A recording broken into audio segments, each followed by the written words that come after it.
L'histoire du jour, elle nous vient du Pérou, où une famille française se trouve coincée. Un couple de Dromois et ses deux enfants faisaient un tour du monde au moment où les voyages se sont arrêtés. L'ambassade de France leur a alors conseillé de rentrer, mais ils n'ont pas pu avoir de place dans le tout dernier avion.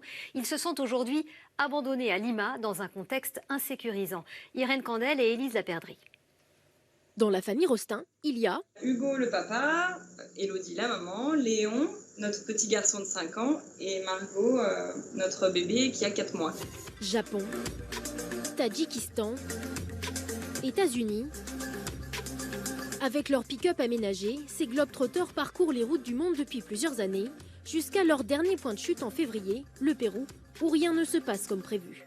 En fait, les premiers cas de coronavirus arrivent en mars, je crois, au Pérou.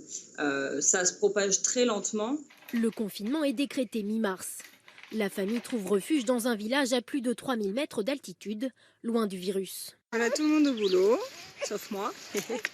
Apprenant que l'espace aérien va fermer, Élodie Rostin contacte l'ambassade de France pour être rapatriée sur le dernier vol pour Paris. La famille quitte Ouaran pour la capitale, Lima. Une vingtaine d'heures de voyage et en chemin, une mauvaise nouvelle. On reçoit un mail nous disant « Il n'y aura pas de place pour vous dans ce vol ». L'ambassade de France présente ses excuses. Avec 2 enfants en bas âge, ils auraient dû être prioritaires. Leur crainte désormais être bloqués de longs mois à Lima, dans un pays soumis à un confinement strict avec couvre-feu et forces armées dans la rue. Un pays sous tension où les communautés les plus pauvres n'ont plus de nourriture après plus d'1 mois au chômage. On est vraiment très chanceux. Durant tout notre voyage, on a eu des gens qui nous ont tendu la main à un moment important. Et une fois de plus, on nous a du coup prêté un studio, donc on a un endroit en sécurité.